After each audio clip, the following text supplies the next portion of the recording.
All right. Welcome in everybody to the first Rock Boys football podcast.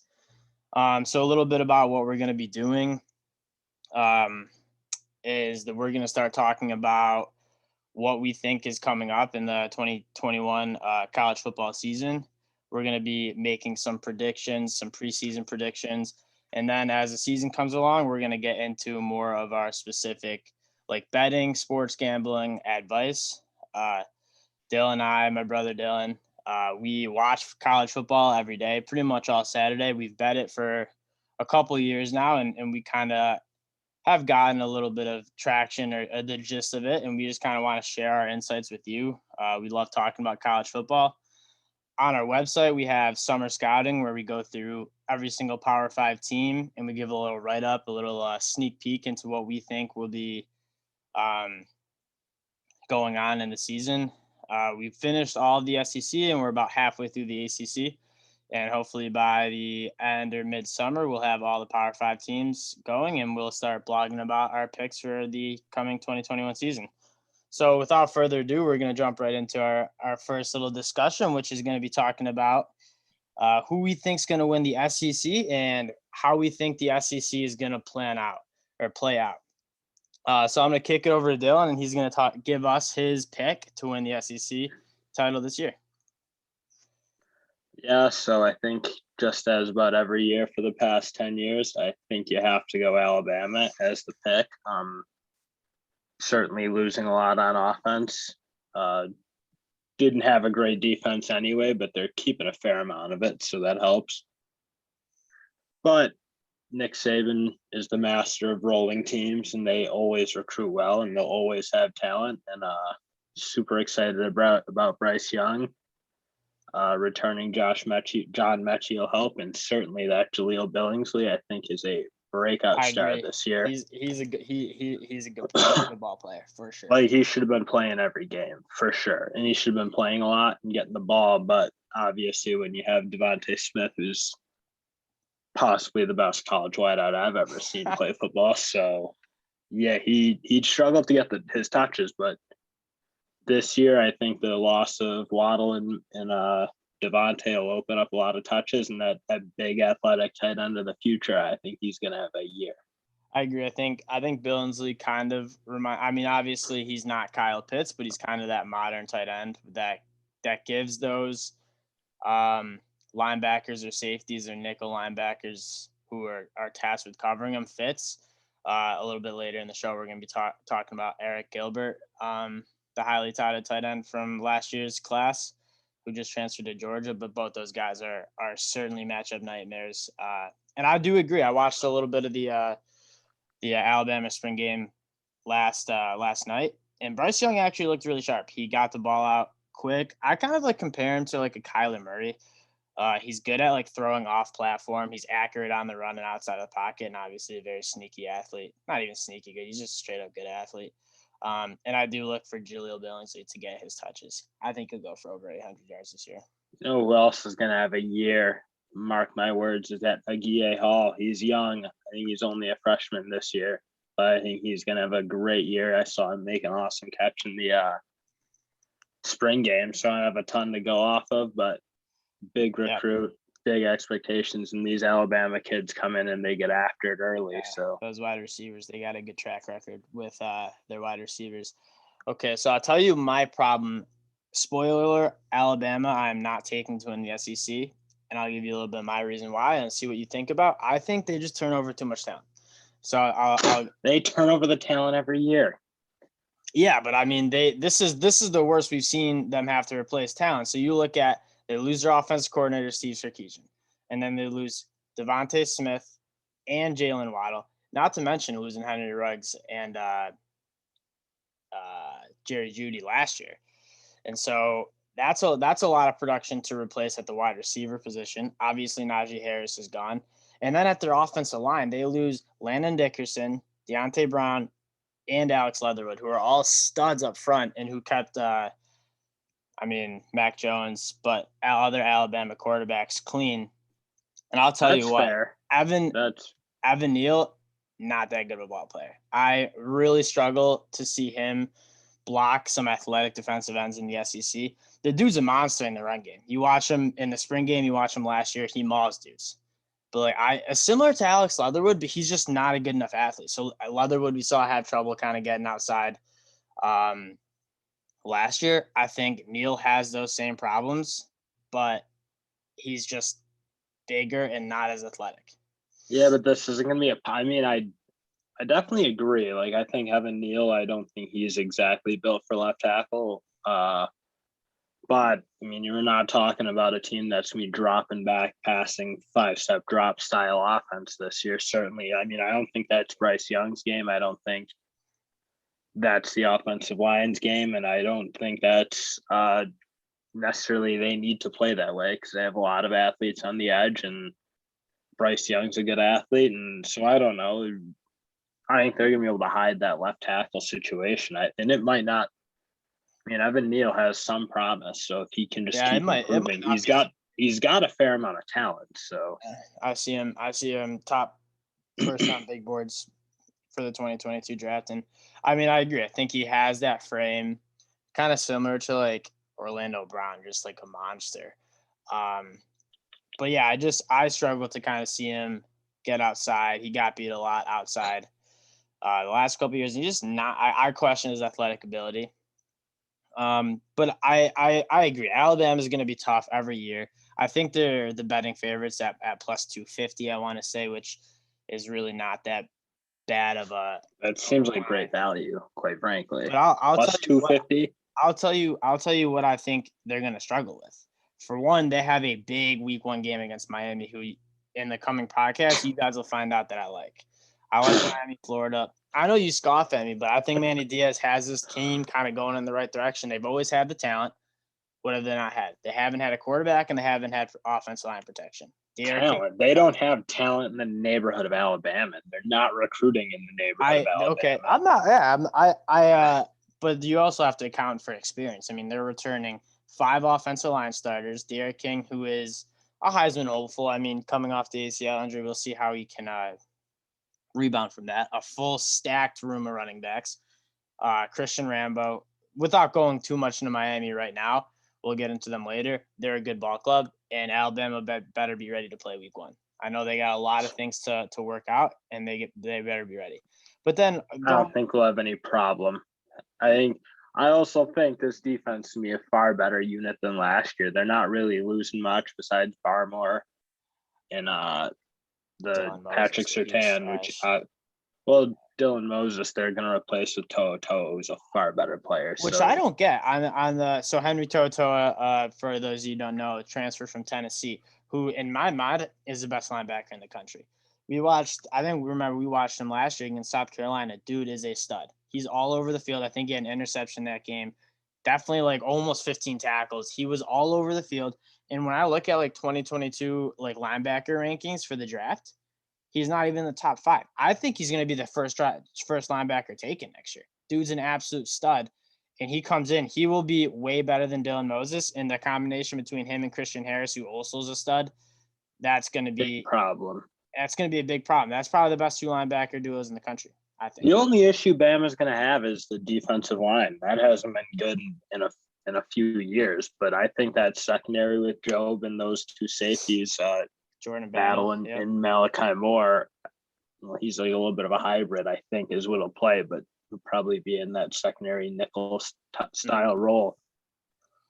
That's going to be a great unit. And yeah, I think the defensive coordinator also hasn't exactly proven himself to be he's not in the line of the Kirby Smarts that and Jeremy Pruitt's that Alabama's been running through. But I mean, he's going to have a possibly as talented, if not more talented defense this year to work with. And I still think Alabama's going to score. So yeah, I just question if Alabama's going to score at that clip. And I think another thing from just a betting standpoint, why I hesitate to take them at plus 250, they got some tough road games coming up this year. They play Texas A&M in College Station, and they're going to the Swamp and playing the Florida Gators, who I know you're a fan of.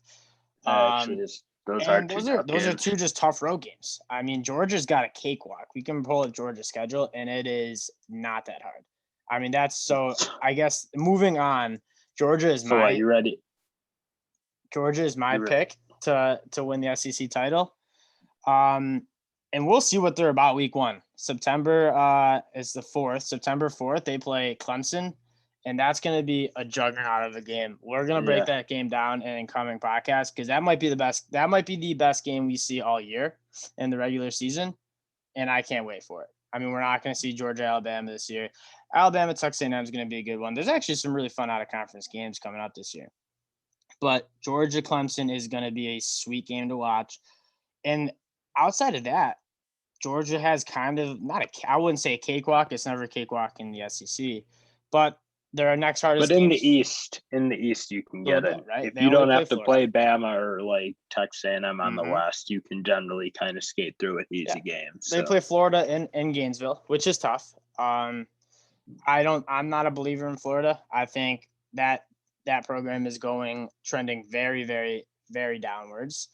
Laughable, but get to that later. We'll talk about Florida. We'll get to Florida, I think, in this episode. But I really think Georgia's a stud team this year. I mean, I think we're looking at the best front seven in the country in Georgia.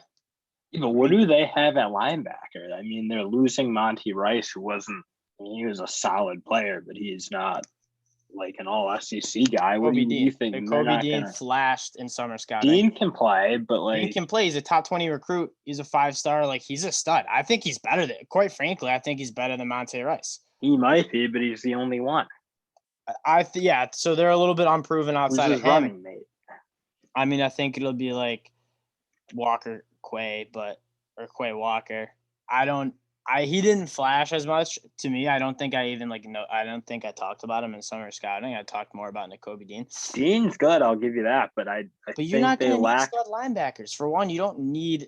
Yeah, but they're not an athletic defensive line. They're big and they're good in that sense that they can kind of clog holes, but they're not athletic, and I don't think it's an elite pass rush. We're coming off Nolan Smith is as athletic as they come. He's the number 1 recruit in the 2019 class. He's an absolute stud. I know. Jalen Carter. He's going to be coming and ready to go. So we both watched film on Jalen Carter too, number 88. That dude, he's got a very good first step, and then obviously they got Jordan Davis and Devontae Wyatt, they're just dogs. Like, they're 2 mammoths, and I know you're not big on the 300 plus. I think they're better athletes than you give them credit for, but it's like the thing is what I'm saying is Kobe Dean's job and the linebacker unit as a whole, their job's going to be a lot easier when you have some bears up front. Those guys aren't going to get double teamed and pushed back into the linebackers' laps. You just have to be a good tackler. I mean, if your job's going to be really easy with this front 4, I should say. Yeah, I mean, that's not. With an eye to their secondary, I think the biggest question mark about Georgia is their tackles and their secondary.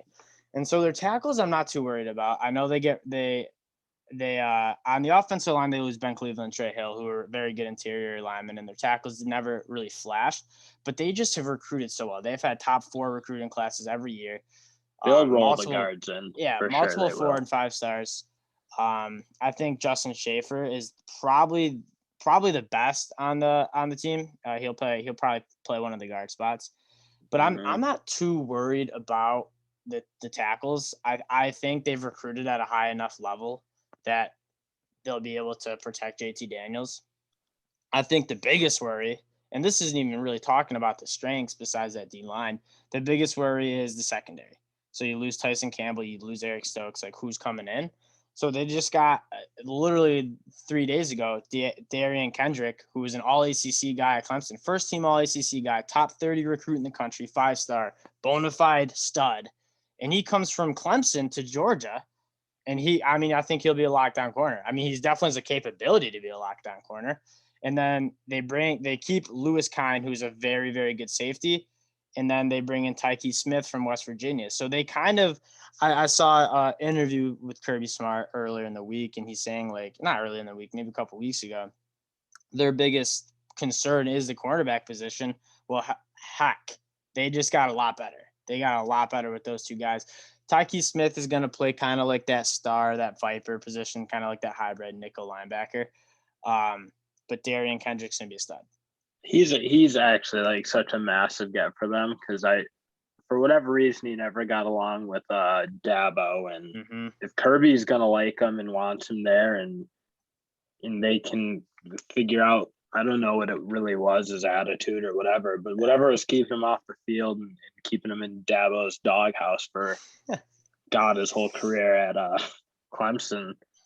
Yeah, he'll be good. I mean, at the end of the day, I still think like Georgia's gonna be a good team, and they're, I think, clearly the second best team, or first in your case, but in my case, they're second.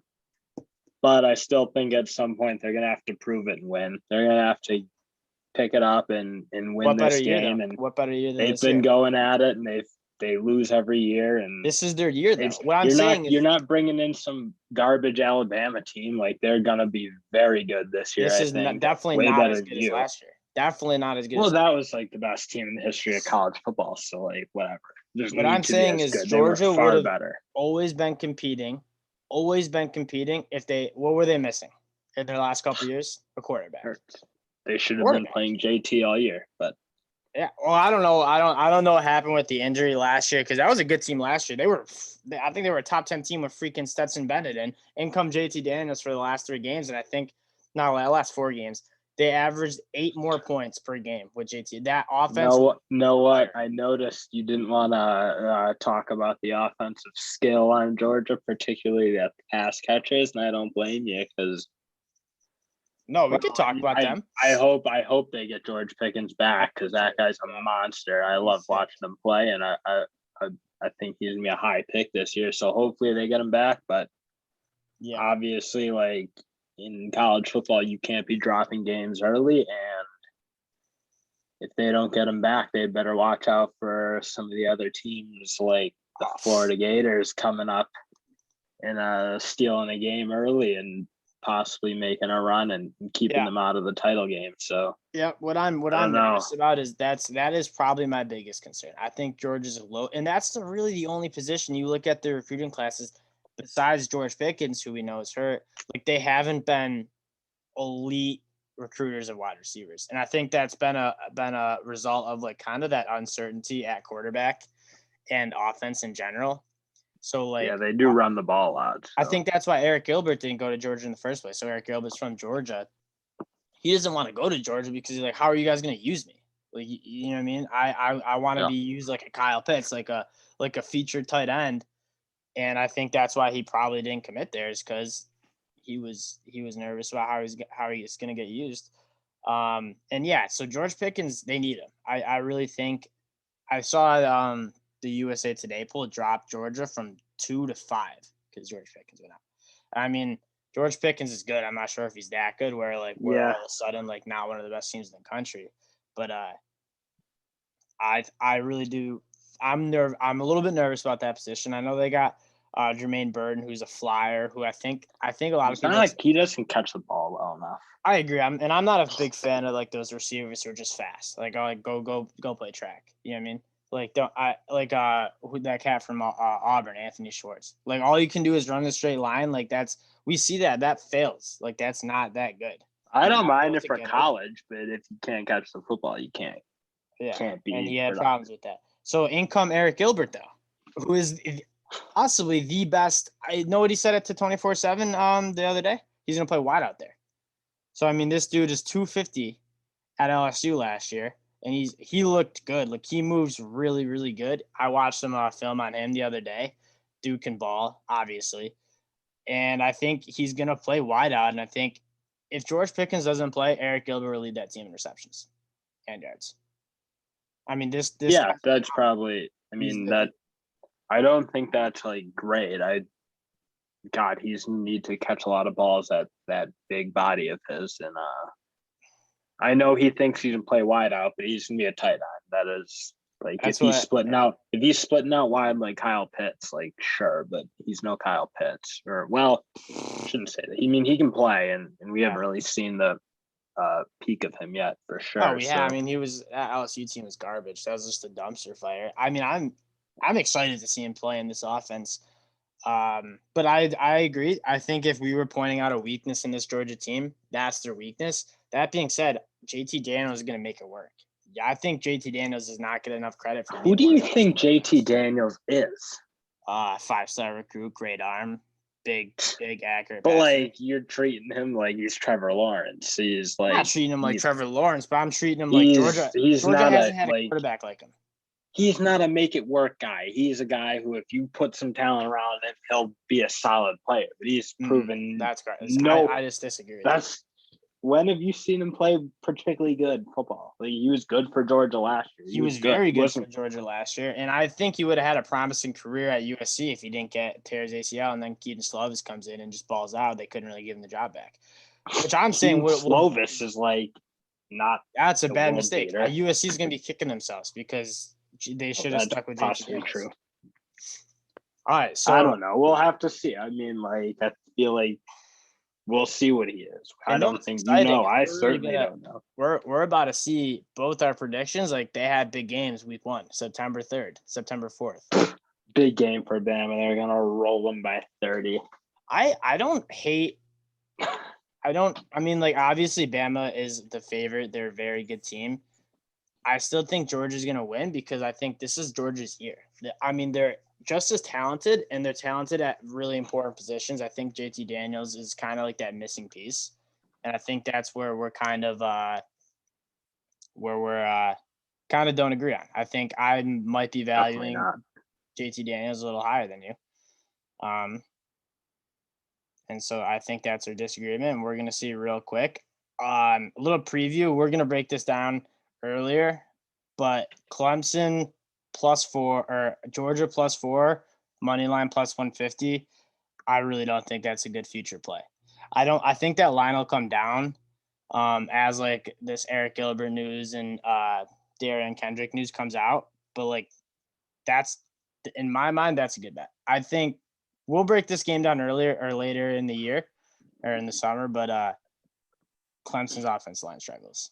And I'll leave it at that, but I do agree that Georgia's gonna definitely come into Clemson, be ready to rock and roll. So all right, let's move on to the Florida Gators. I think when we were both talking pre-show, we kind of agreed that there's probably 4 teams that have a chance, and that's Georgia, Florida, Bama, and Texas A&M. I know I'm higher on Texas A&M. So we don't really just see me and my brother don't see the SEC that well. The Rock Boys are just disagreeing. The Florida Gators, I see it well, just so you know. You don't see it well. Yeah. I see it. I think that the Florida Gators have a tremendous culture problem. What do you want to talk about? You want to talk about the Florida Gators? Or you want to talk about Texas A&M? I'll talk Gators because you're so grossly wrong on them.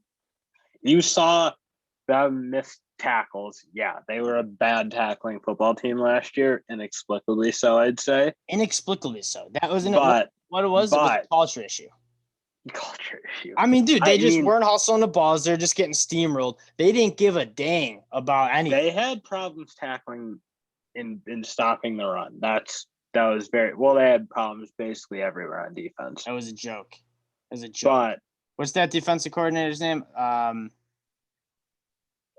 Todd Grantham. Todd Grantham. He needs to get the axe, man. That was puff. I'm stunned he survived that year. You see those videos of Dan Mullen just chewing him out.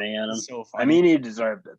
That Texas A&M game last year was really hard to watch. But yeah, we bet. I don't know if you look at what they have. I don't think their defense is going to be particularly good, but they're going to return everyone. They return everybody. Really good pass rushers.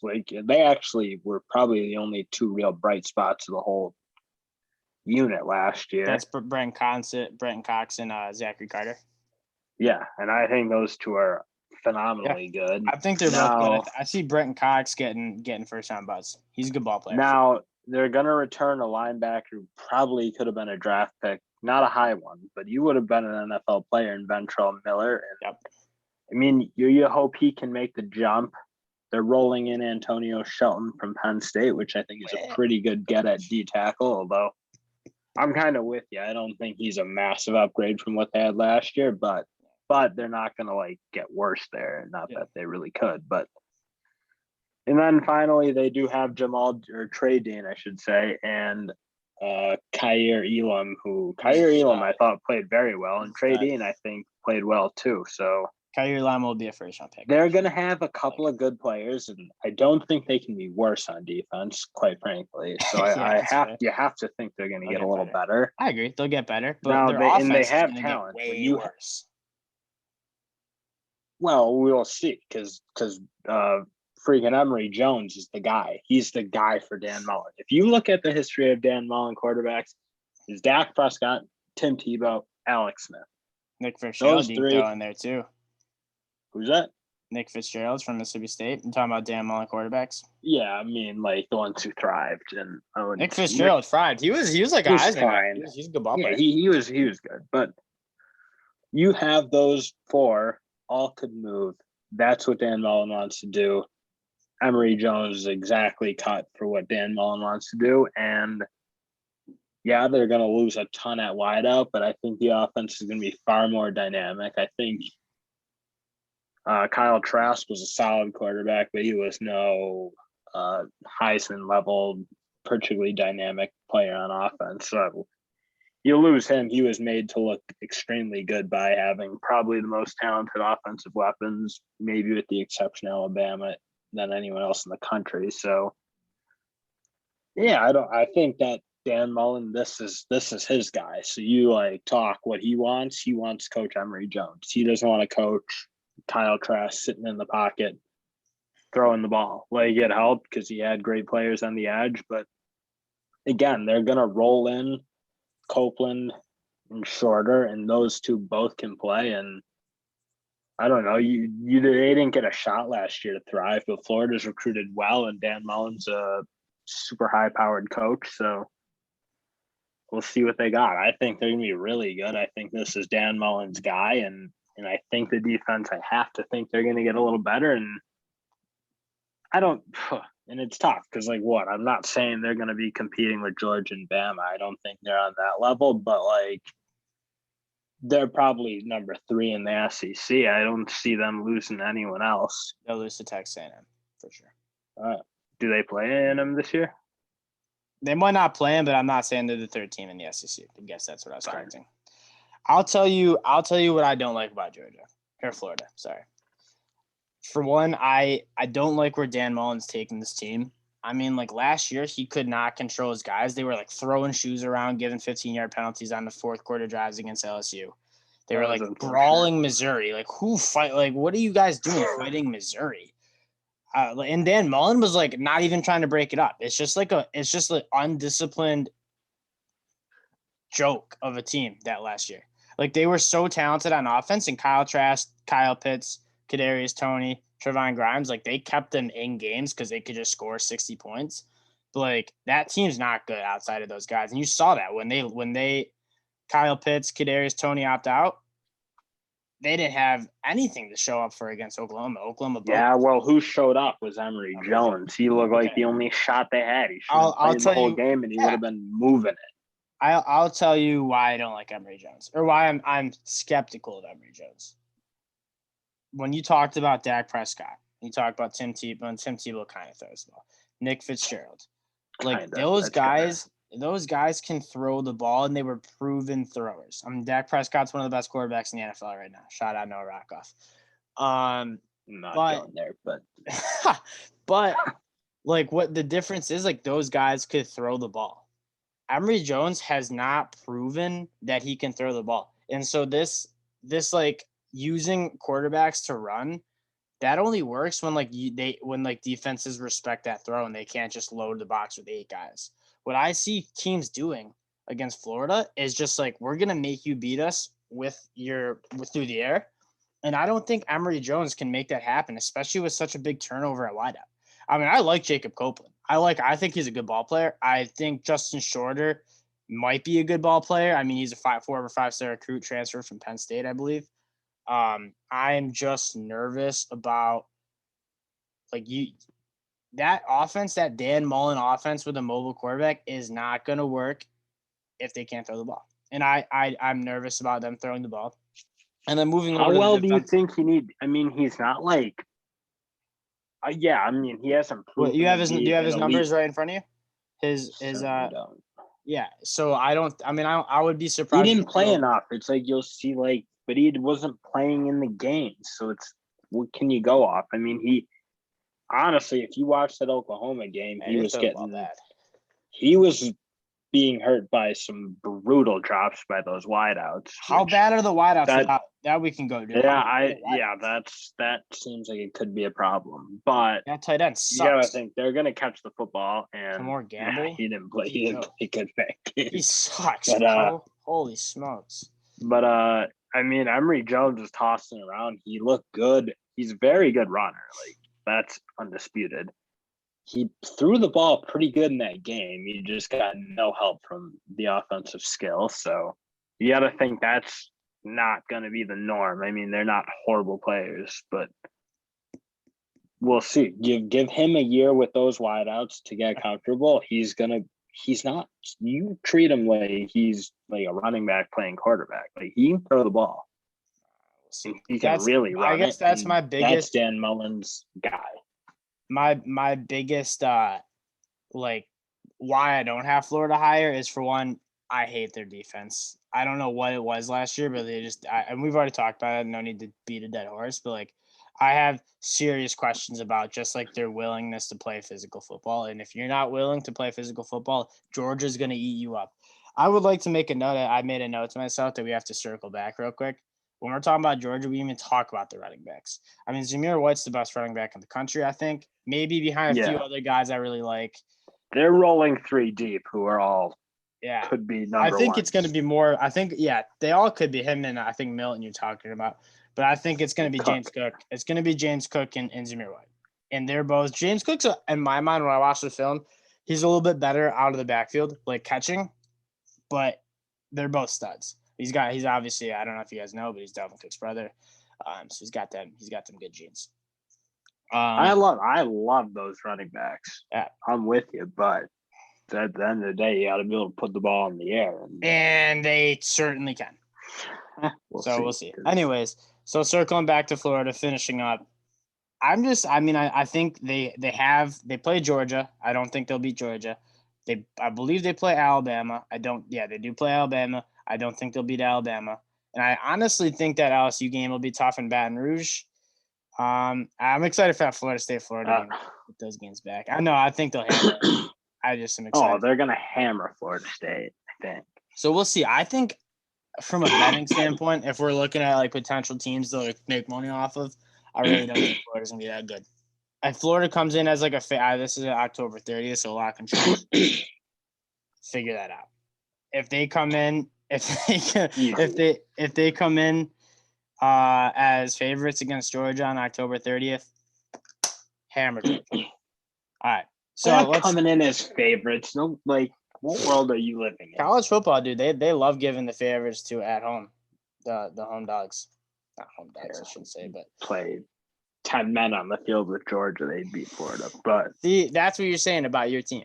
Anyways, let's move on to Texas A&M. I told you, I think you got a massive level at the top in Georgia, Bama, and it's been that way really besides when LSU got hot for a year. But you talk about the next in line, it's Florida. Good. No. Good. You're talking about that high up teams. I'll give you one more. Texas A&M, and they're going to be a good football team this year. No. If Kellen Mond stayed and I knew they had a good quarterback, I would have them as a dark horse to win the NCAA title. I still have them as a dark horse to be NCAA title. They have maybe in Georgia's league of talent on that 22 players on offense and defense. I mean, I'll start with Isaiah Spiller, who also is a top 5 running back in the country, maybe top 10, depending on how much you like him. I like him a lot. You can also add that Aeneas Smith guy. He wears number 0. If you're watching film on Texas A&M, this dude is a jitterbug in the open space. He's got big vibes of the kid from UCLA from last year, Felton. I like both that have that like basically wide out running back hybrid, and I do agree. Clean. He's dangerous, and he will be helpful for a new quarterback coming in. Yep.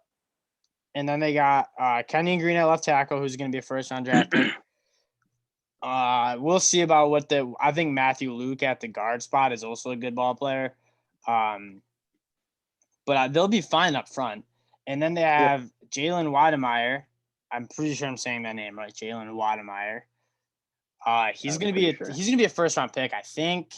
I see him mocked in the top 15. I think that's a boost. I don't really have him like a Kyle Pitts. Yeah, I mean, like if we look back at like tight ends who get picked in the top 15, it's like, well, there's been more because you've had that cat TJ Hawkinson. I think Noah Fant went in the first round, but not that high.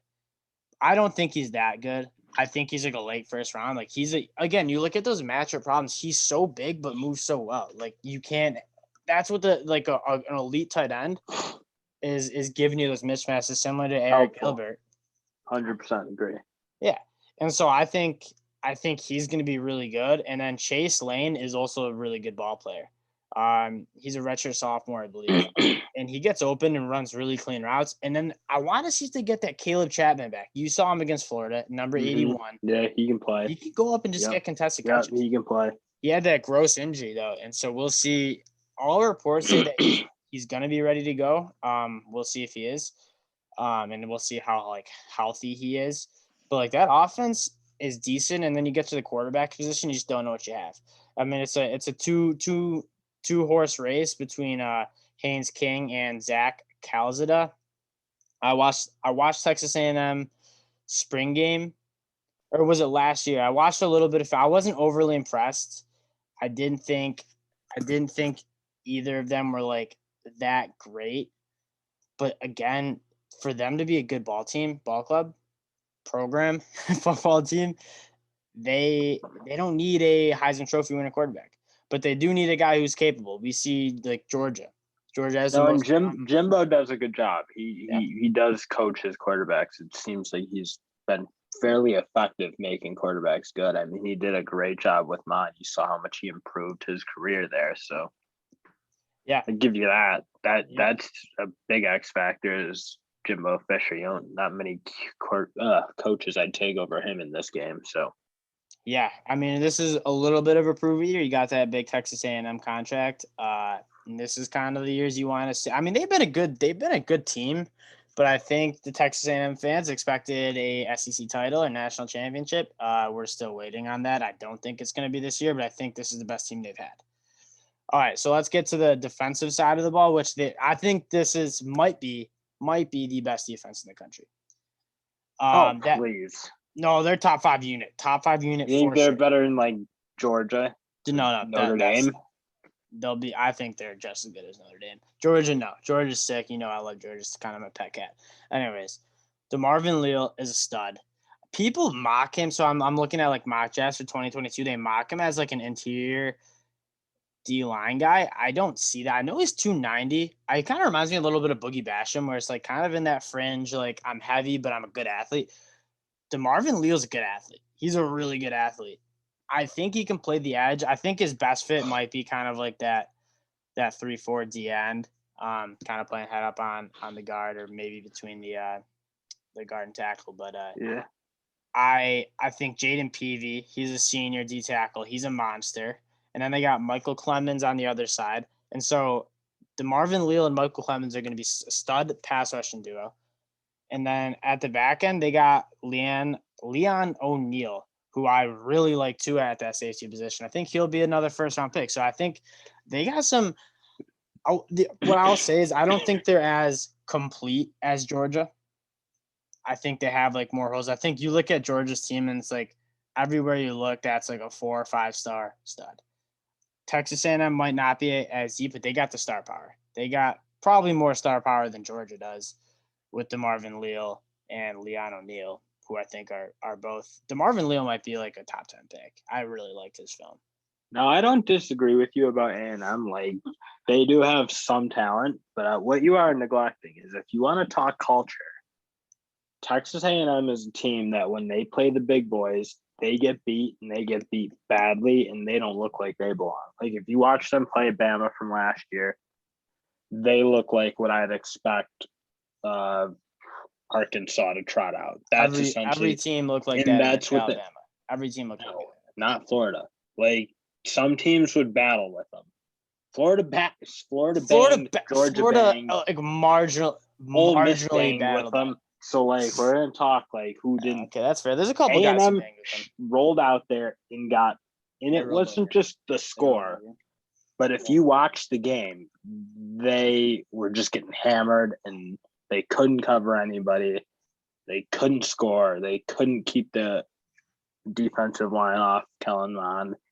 They just went over and got obliterated. So if you want to like talk culture, someday Texas A&M is going to need to show that they can walk into Death Valley, beat a good LSU team, beat a good Bama team, beat a good Georgia team. And as of right now, they're getting pulverized by those squads. So it's I think this is the assume most they're going to talented make a big team. job. I think you have to give Jimbo Fisher some of that time. You don't turn a program around in 1 year. I think this is going to be his 4th or 5th year. So this is kind of his like money making. Like how you've been recruiting, your recruit should be developed. It does. Both Haynes King and Zach Calzada are Jimbo Fisher guys. So we're gonna see. I guess the only reason I have them 3rd is that's talent. They've recruited well and it's talent. So I'm excited for. Yep. For My problem is I don't know. I don't trust them yet. Like I do think as much as you think Florida's culture, like because they missed a few tackles last year and had the guy throw a shoe, which inexcusable error. But that's just I don't know what you say about that. Like I don't know what you say. You won't see the guy lost his mind. Yeah, you won't see any Nick Saban athletes doing that. You won't. It's just like Dan Mullen. Dan Mullen has no control over that team. He just lets them do whatever they want. He does have a fiery breed of guy. Like Like those guys are like the guys who are in a bar who are like talking that big game and then just like cower in the corner when hands start. I mean, that's just the truth. Like they're out there like trying to fight Missouri and then Texas A&M just beats them into the dirt. Yeah, they kind of play like all bark, no bite, as they say. They also game up and they play tough. They play everybody tough. I don't care who it is. And they score and they will be scoring a ton this year and they'll be controlling the ball more effectively, which will no doubt help that defense because last year they just get the ball scored in 5 seconds because we should do.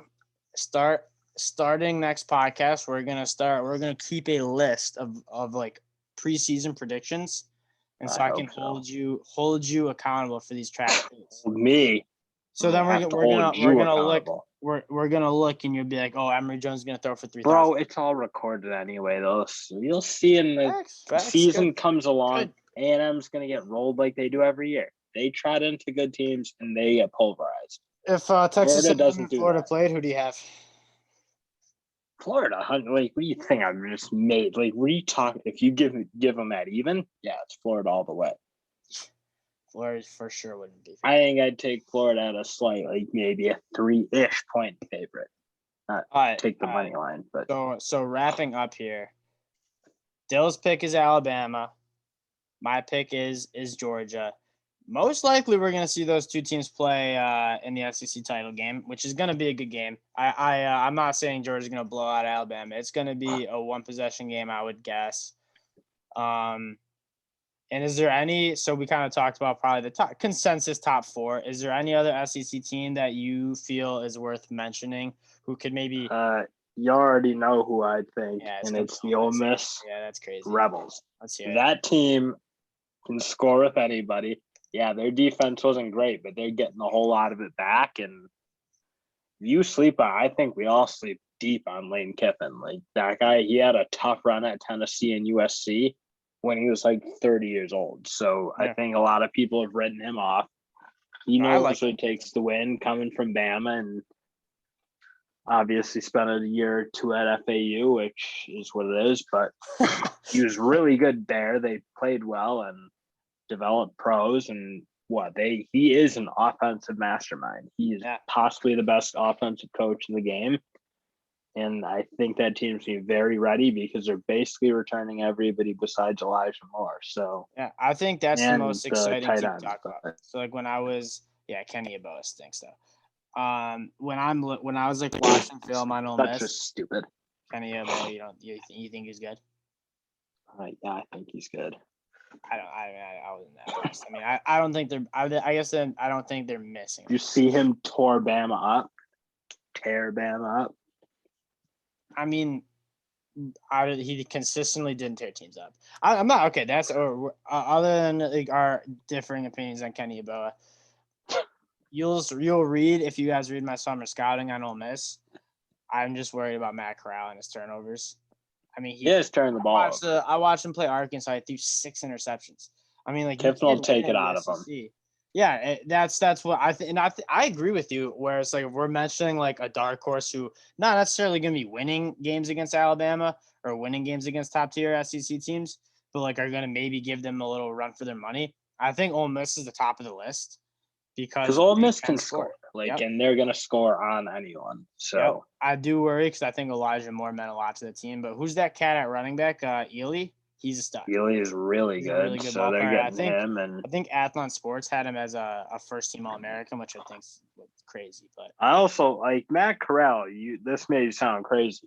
He has a little flair of Johnny Manziel in him.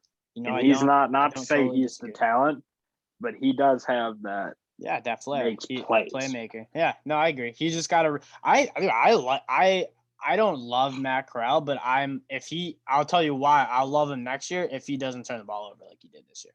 I mean, that was his whole problem. He was turning the ball over at least twice a game, which hurts. So you can't. It's hard to win. It's hard to win games, especially in the SEC, when you turn the ball over like that. They would have beaten Arkansas by 4 scores if they didn't turn the ball over. I think we bet Ole Miss there, which was a brutal beat. I mean, that's a joke. That should never be lost. Okay, I'll give you maybe not a team to watch. Maybe is that how you'd put it? Yeah. I like Kentucky. I think. Oh my God! No, this isn't. I know you scoff at it, and I don't blame you. But I think Mark Stoops has that team going in the right direction. I think he's recruited well. He's developed well. They would have been a way better team the last couple of years if they Terry Wilson. Yikes. Terry Wilson went down with an injury 3 years ago. So 2 years ago. Sorry. They were a good team.